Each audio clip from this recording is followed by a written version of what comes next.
이번에 미국에서 금리 인상 가능성이 점점 더 높아지고 있습니다.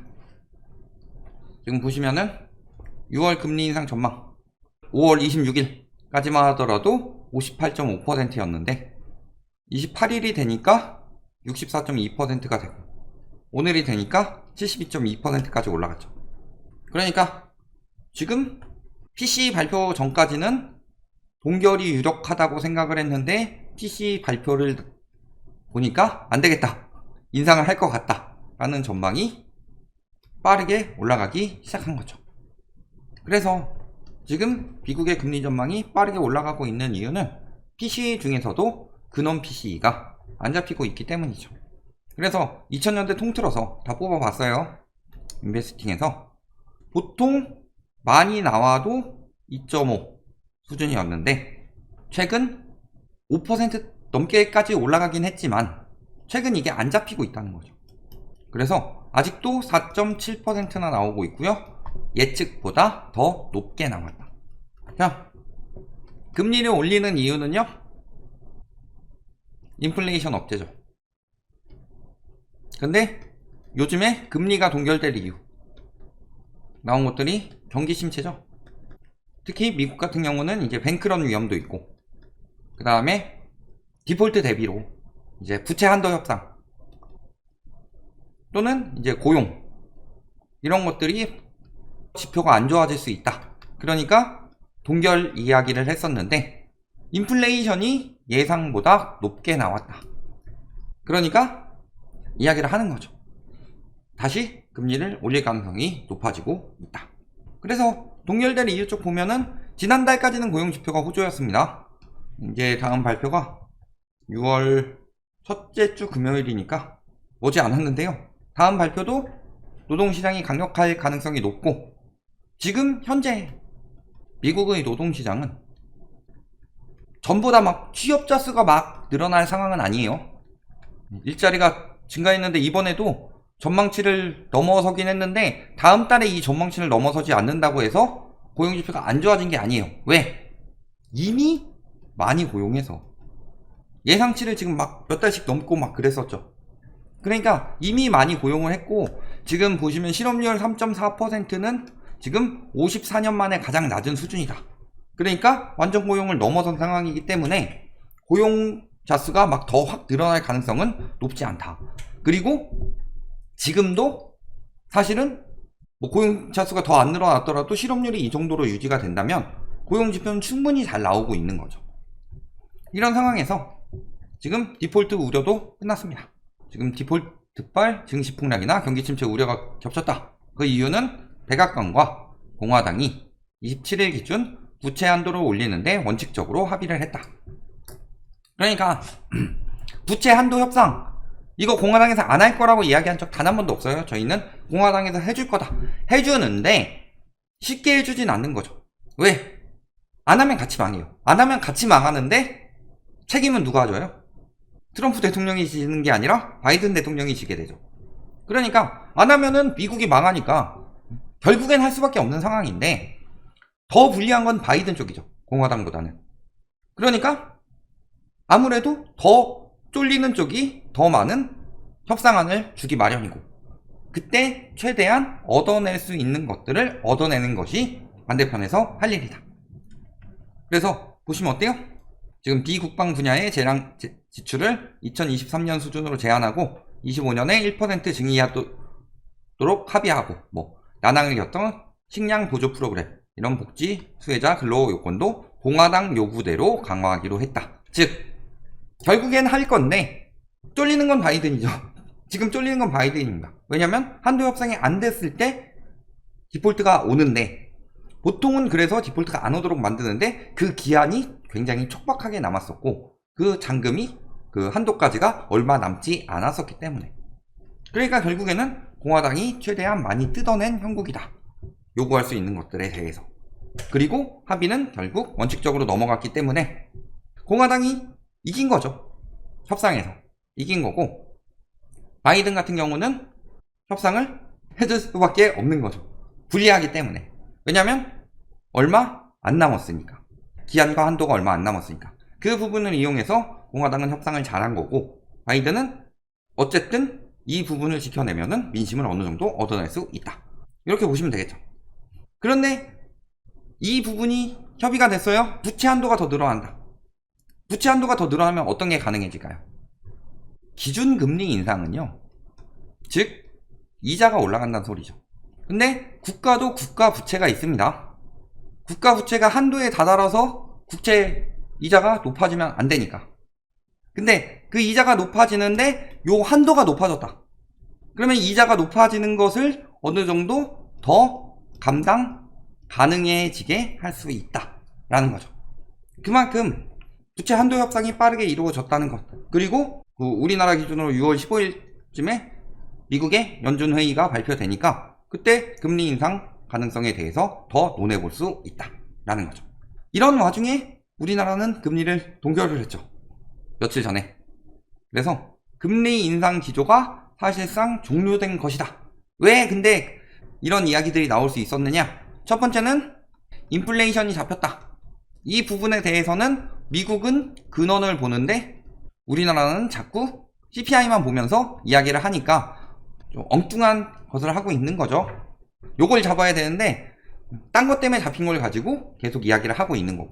그 다음에 두 번째는 이제 환율 이야기인데, 환율 같은 경우는 기이한 시장이죠. 기이한 시장이고 자꾸 무언가가 개입이 되고 있는 것 같고, 그 다음에 마지막으로 미국이 금리를 동결할 것이다. 이런 확신이 있었는데 미국이 금리를 동결하지 않는다면, 문제는 우리나라는 6월에는 없습니다. 6월에는 금통이 회의해가지고 금리 결정하는 게 없어요. 그렇기 때문에 요 부분도 안 되고, 이런 상황이 흘러가고 있기 때문에 경제에 점점 더 악영향이 심해질 것이다. 지금 하얀바다님이 표시한 것처럼 한미금리차가 이제 2%까지 벌어질 거니까. 근데 문제는 현재 한미금리차가 역대 최대인데 요걸 또 돌파를 한다는 거죠. 그래서 한미금리차가 벌어졌던 시기를 보면은, 자, IMF 끝나고 나서 우리나라 한창 침체됐을 때, 그 다음에 글로벌 금융위기 터지기 직전에, 그리고 2017년, 2018년 이때쯤부터 역전이 됐었고, 현재. 근데 이 시기를 보면 다 어떤 시기였어요? 경기가 심각하게 침체되는 시기다. 그러니까 얼마 전에 그런 말씀을 드렸었죠, 저희가.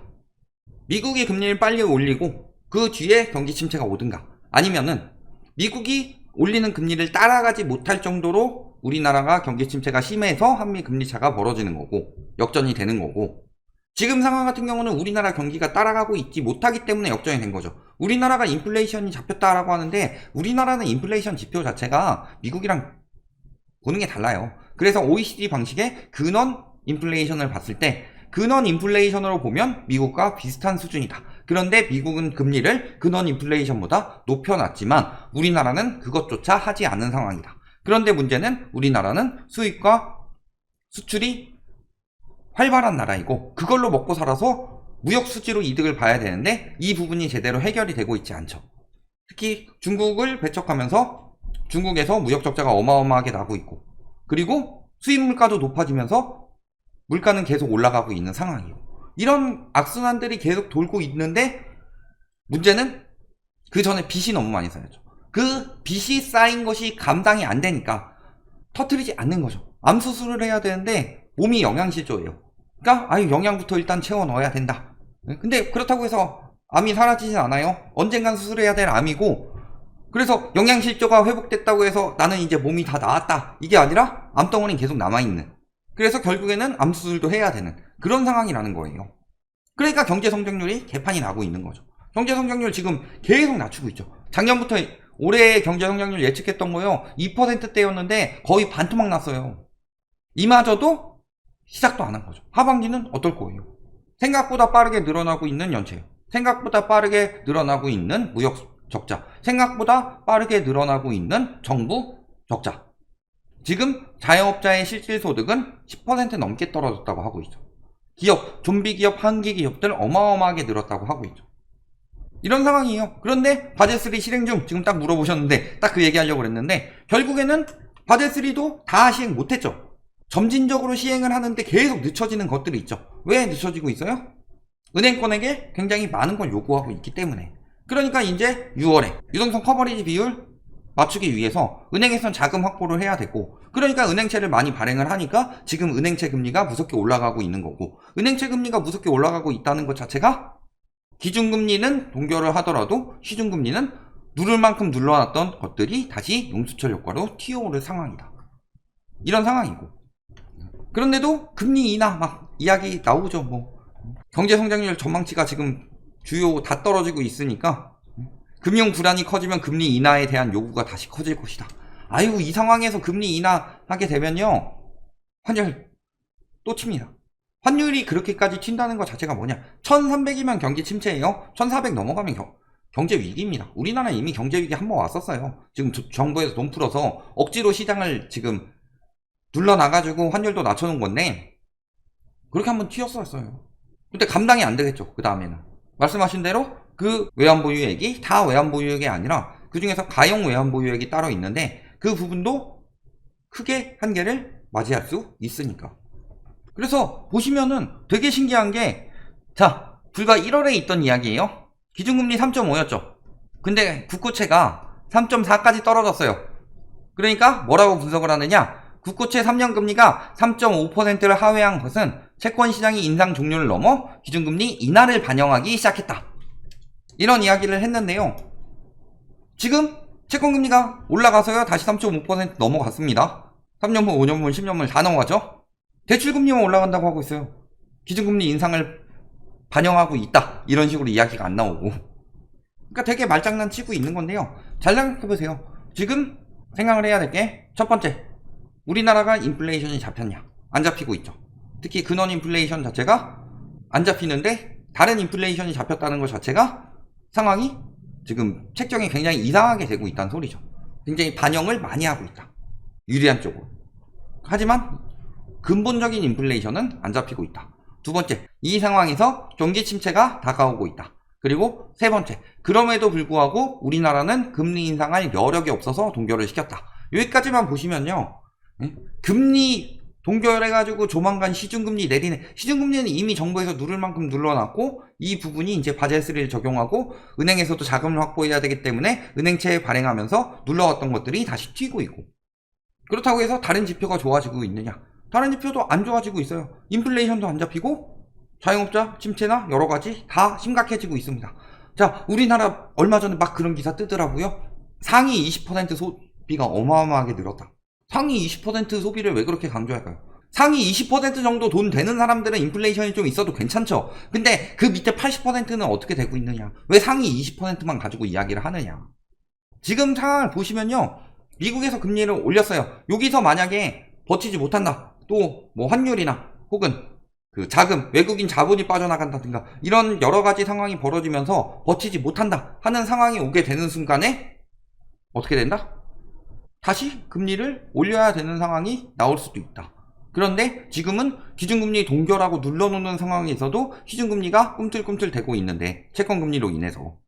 그런데 지금 반대로 거기서 기준금리 인상까지 여러가지 상황에 따라서, 국제적인 상황에 따라서는 국내적인 상황이 어느 정도 무시될 수가 있습니다. IMF 또 터지지 않게 하기 위해서는. 그렇게 된다면 그 뒤에는 어떻게 될 것이냐.